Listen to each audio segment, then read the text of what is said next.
The following is a video recap of the City Planning Commission working session held on December 13th, 2022. The full 2-hour recording of this meeting is also available on this channel. The working session was held in response to Resolution R22390, approved by Ann Arbor City Council on December 5th, 2022. That resolution directed the City Planning Commission to evaluate and recommend amendments to the TC1 zoning district, or Unified Development Code, that incorporate limited automobile-related uses into the TC1 district, excluding drive-thrus and gas stations, address constraints of existing narrow rights-of-way. In attendance at this meeting were Commissioners Abrons, Clark, Gibb Randall, Hammerschmidt, Lee, Sove, and Weish, as well as City Council Liaison Lisa Dish. One person offered public comment at the beginning of this meeting. I don't think that they should have proceeded to rezone 190 parcels to something that we've identified so many issues prior to fixing those issues, but that was done. After public comment, Commissioner Lee recused himself due to conflicts of interest. Commissioner Lee is the Director of Asset Management for Oxford Companies, a full-scale real estate services group managing over $500 million in assets in the greater Ann Arbor region. In presentations, city staff reiterated the goals of a transit corridor zoning district and topics to be discussed in the working session. The TC1 district is also to allow the redevelopment and infill development. It was crafted with the use-specific standards to be able to fit that in. Some of the dimensional standards, specifically the lack of floor area ratio maximum, is to really support that infill development. And the new district is trying to fulfill a host of existing comprehensive plan goals around sustainability, affordable housing specifically, and more housing choice, and just increasing the supply of housing in general. Getting at supporting our transit services, really getting at a more mixed use and all of the other good things, a walkable, friendly, greener community. Greener, not just in the sense that buildings might be electrified, which is also great, but inherently clustering development together, allowing a little bit more density, is a more sustainable form of development, even if it's, say, without the latest green technology. From that council resolution, we have some marching orders, but there are additional staff identified implementation challenges that we have some slides and some content to consider. And that includes use-specific standards, and including things that are very relevant for large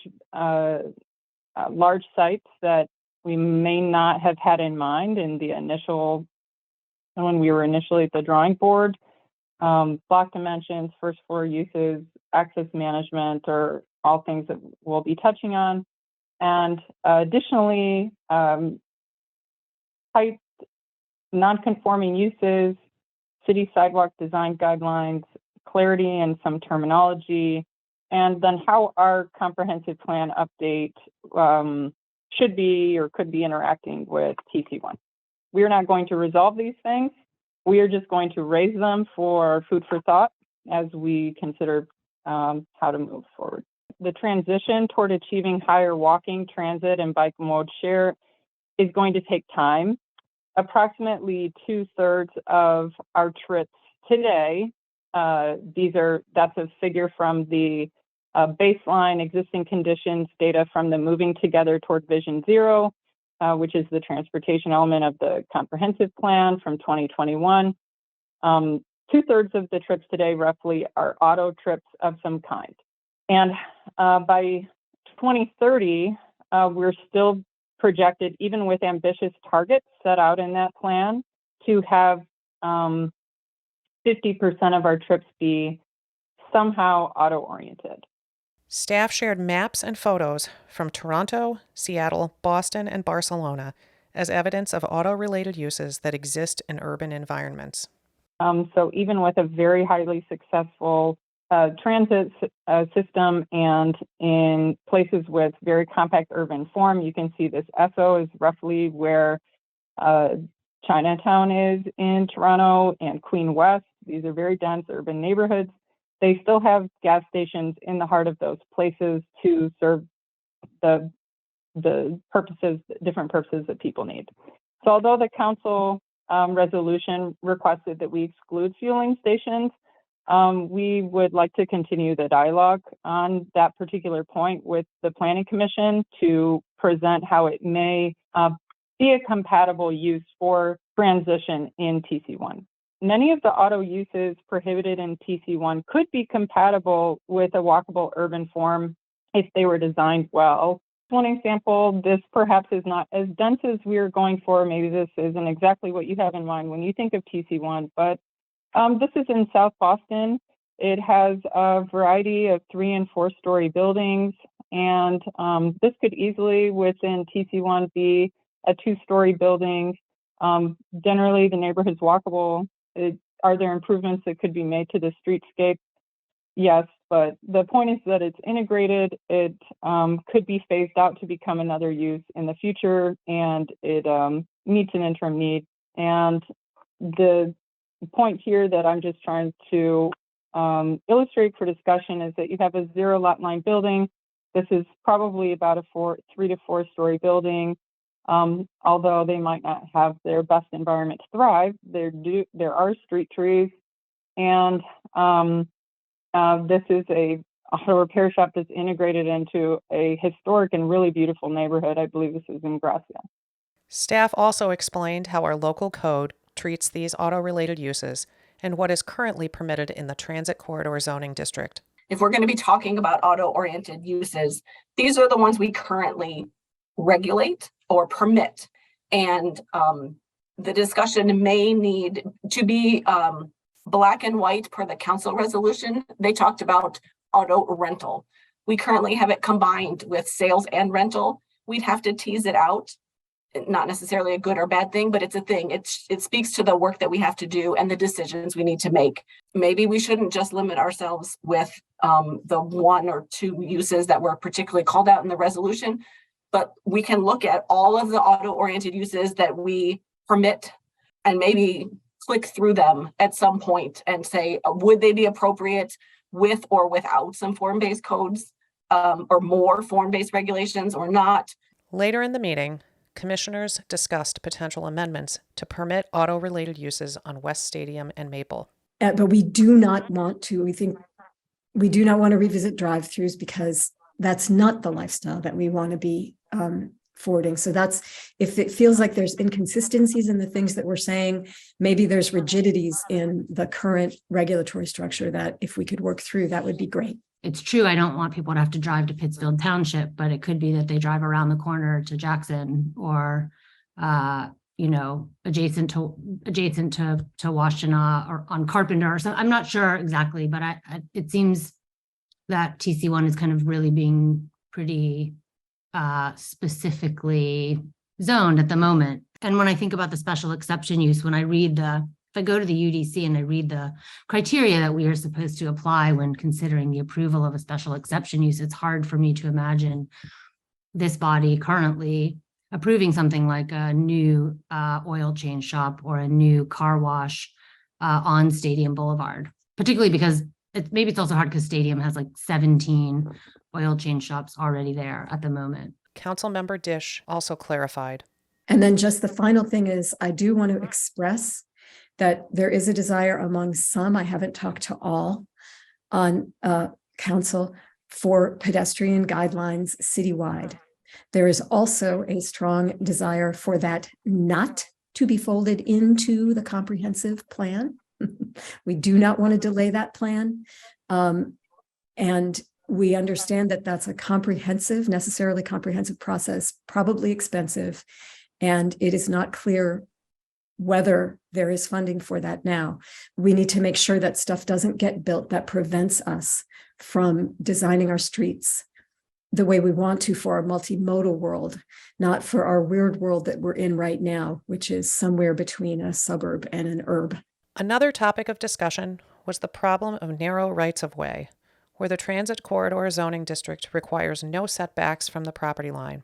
Staff explained the narrow rights-of-way that exist on West Stadium and Washtenaw. The State and Eisenhower corridor, larger right-of-ways, more flexibility. Plymouth Road corridor also typically features some more right-of-way space for accomplishing a lot. So, but again, as the TC1 currently is designed to be a really reactive district to some of its surroundings, these are a couple of examples across the city that might show extremes, but areas that maybe we can think about how the district should react. We can illustrate that with a few pinch points along the corridor where a zero lot line building would leave us with very little room to accommodate all of the things that people want to create a beautiful, functional pedestrian realm. And that includes things like street trees or other planters, transit shelters, benches, adequate sidewalk space for people to pass, friendly widths for people who are using baby buggies, who are wheelchair users, etc. Again, staff offered Seattle as a comparative example. The mechanism by which other cities generally accomplish this is by having pedestrian or sidewalk design guidelines that are part of broader street design guidelines oftentimes that define different zones within the building front to curb area, and the desired widths are defined by street type or by type character of the corridor, those types of things. This is an example from Seattle. If for TC1, we were to say, okay, we understand that there is a conflict between zero lot line builds and all of the amenities that we want within the pedestrian realm. What should the width be? What should the distance from the curb line be? Some commissioners expressed confusion about how rights-of-way, setbacks, and easements function. I'm a little confused about how ordinance and zoning policy, which regulates private land, and the issues of street and sidewalk guidelines within the public right-of-way overlap. If we were talking about the right-of-way, I really want to be clear, and this is kind of to staff, where do we have authority to talk about the right-of-way? And if we don't, what opportunity do we have in setbacks? Staff offered helpful explanation. It is trying to build in flexibility for some future transformation of that corridor closer to our goals. That easement could manifest in a couple of different ways. It could be a setback is required and we seek an easement for all of it. That gives us public right over that. The ultimate question is, do we want to preserve some flexibility for bigger swings, bigger investments down the road that aren't constrained potentially by buildings, but rather space? Making sure that the building is set back so there's space for an easement discussion. I don't know right now if there would be a provision in the UDC that says, and by the way, you have to provide a public easement in this space. But the setback is the first step towards that conversation, and it's more enabling than the building being built right to the sidewalk or to the property line, excuse me.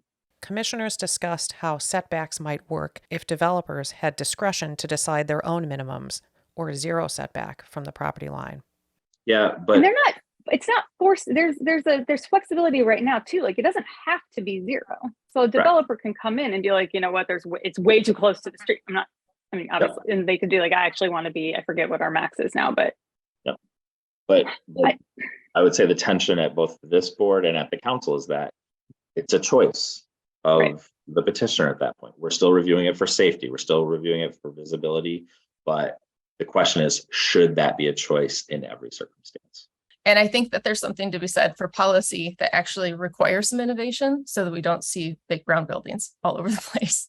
And that is built, I believe, through flexibility in our ordinance instead of requirements, fixed requirements. And I think our setbacks currently stand there. But of course, I'll disclose in every meeting that I do hold property in a TC1 district. Staff explained the importance of establishing these setbacks for the purpose of future flexibility. It could be sort of a land banking for some aspirational change down the road that might or might not involve moving curbs, probably not, but gives us the ability in the future for some capital strategic investment in that right of way, where our conversation at that point with that property owner is not about, we're not constrained by a building to meet what maybe our future goal is for the sidewalk and the amenity zone. One commissioner agreed and others disagreed. Private development side, but we really haven't taken the time to figure out what we want with what's in the right of way. And if the right of way isn't adequate in some of these areas, then I think we do need to figure out how to create a temporary situation so that we can then get a vision for the future of what we want. Because I think, like Brett was saying, if somebody just comes in and they have the right, to be able to put it at the zero setback, and man, that could really be an issue for the future if we decide it really needs to be 17 feet, from curb to whatever, then we're stuck. There's just no flexibility there. Acquiring use of this land is going to somehow be more feasible than just like road dieting if we really need to.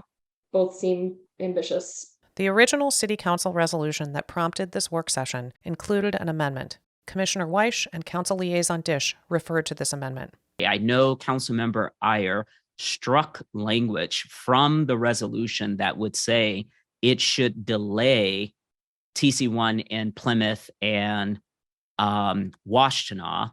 And this is going to delay this. We are now kicking this about 6 months to a year away because of how much staff time this is going to have. And it's going to divert our entire work plan.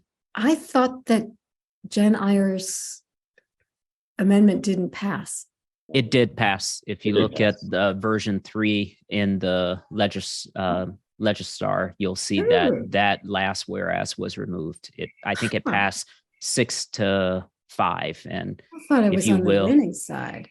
No, sorry. You were on the losing I'm side. always on the winning side. I wouldn't say always. City staff explained more. And you mentioned the modification to the ordinance or the resolution that Councilmember Iyer made. I just want to be clear. That language was largely from my insistence. I think that it makes sense for us to be clear in what we're applying to other districts in the future. And given this, that was my request, and frankly, regardless of that being struck, as I think many of you have already concluded, this will take some time for us to figure that out. Some commissioners opposed delay. So this is not we're just going to have this conversation today. Staff's going to go between now and the holidays. And at our second business meeting in January, we're going to have text amendments that we're going to have a public hearing and a vote, and then get it back to council in February. I mean, this, at the risk of some of my own interests that I have at the table, this is like a 6-month conversation because it's going to be so iterative. So I understand the importance of needing to go back through this and the desire to want to do that from council, but I have a lot of anxiety. Maybe that's not the right word. I don't want to be delaying Plymouth and Washtenaw due to some of these things. Early on in this meeting, staff tried to explain the value of clarifying policy before implementation. As staff, we're sort of being like, well, maybe let's not tweak. Let's look and let's get this fully formed and fully advanced. And if there's things that should be addressed, we're advocating, let's take the time. Based on what the feedback that we receive in terms of the full scope of revisions that we should be pursuing to ensure that we get TC1 right, and that we are not moving forward quickly with another version that will continue to present implementation challenges or pain points for the community. We will have to figure out what a realistic timeline and detailed work plan to really accomplish whatever the scope of revisions is. Later, they reiterated. This is the time, if you want to influence how those interpretations are made, this is the time to do it, because otherwise they just will start to roll and come in. And then it may be harder to undo if the expectations don't match the way it plays out. Developers are already contacting the city with plans for new development or questions about how to preserve what already exists in this new transit corridor zoning district. You should know that, we have the 2 districts or 2 spots in the city that have been rezoned. We are talking to some developers in various stages of seriousness about, okay, I'm trying to design to the TC1 standards. One is looking at a very large site. One is looking at, I would say, a smallish site. But some things are coming up. Some have pointed out that there's no road hierarchy. So if you have a large site and you want to cut it up into blocks, and a lot of them, should they all be treated the same with regard to frontage requirements, maybe ground floor uses? If you have such a large site and you are having, and you're trying to put in a centralized single parking structure, it might be a challenge, they're saying, to wrap that with the retail that we require, 25 feet of retail. That standard is taken directly from downtown, where sites are not so large. But the question is coming up when you're trying to make side streets or newly interior blocks. It is, they're saying it's proving a challenge to have every block then meet all of the goals. They're asking for a little more flexibility, or at least a little more clarity on if that's what we intended. I want you to be aware that this is, we are getting these questions. The prescriptive requirements for the first floor, that also sort of speaks to both that requirement to wrap parking structures, and because there's no road hierarchy and we are prohibiting residential at a corner. I think we all definitely thought, say, Stadium and Maple or Jackson and Maple. We thought State and Eisenhower. What about an interior block? The questions are coming up. They could sort of artificially put more lot lines in, but they're saying, wouldn't it be better if we can agree on more like an access management plan rather than just, nope, you get 2 curb cuts and that is it. I think asking for some flexibility or some proportionality, recognizing how large the site is, how many blocks they're trying to create. I've been asked, do we mean 120 feet or do we mean 12-story buildings? I haven't responded. I said, that's an interesting question.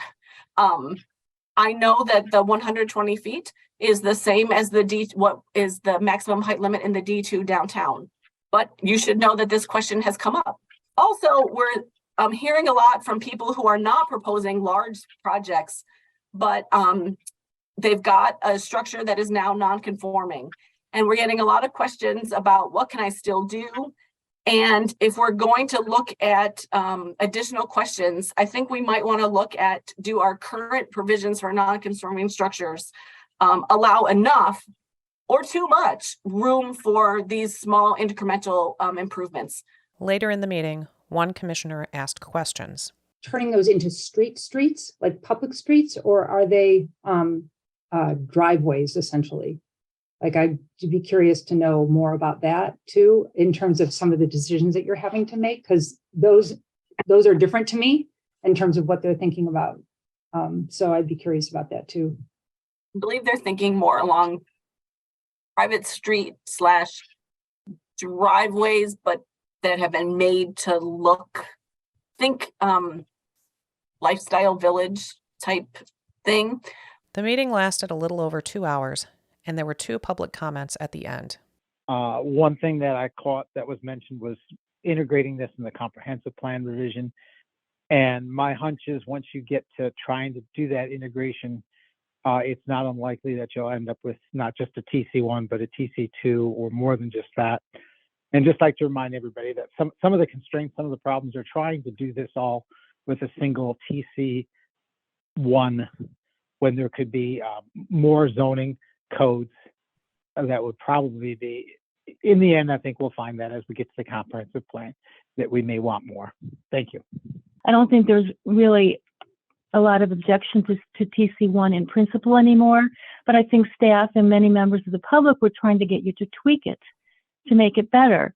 And you refused to do so. And that was I mean, and so now council had to tell you to do it, which I'm glad council did, but I just hope that you'll take that as a signal in the future to be a little bit more open in hearing staff opinions and opinions by members of the public than you have been, because I don't think you have been. Problems came up specifically about the front setbacks, and Commissioner Gibb Randall was concerned about that, but you needed her vote because you wanted to pass it, and since 3 of you had recused themselves, she kind of caved in and agreed, and you passed it. So now it's kicked back.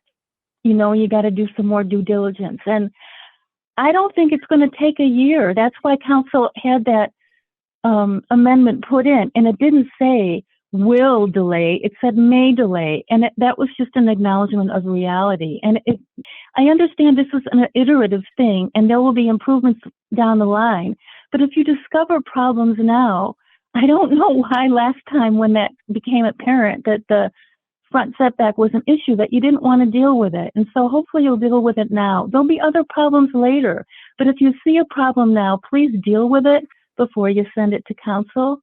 And then the final thing, in terms of due diligence, is I can't believe you haven't walked the corridor, and I really hope that you will, and also Plymouth and Washtenaw. I think that's just really important. And then finally, flexibility. I don't understand why it's so difficult to understand staff's explanation that if you increase the front setback now, that will allow flexibility in the future to potentially do something with right-of-way and easements. Whereas if you don't increase the front setback now, you are locked in forever. If you would like to reach out to the City Planning Commission or the Ann Arbor City Council, their emails are below. For more information about Ann Arbor City Council and meetings like this one, visit A2Council.com. Subscribe if you'd like to be alerted to more updates like this one.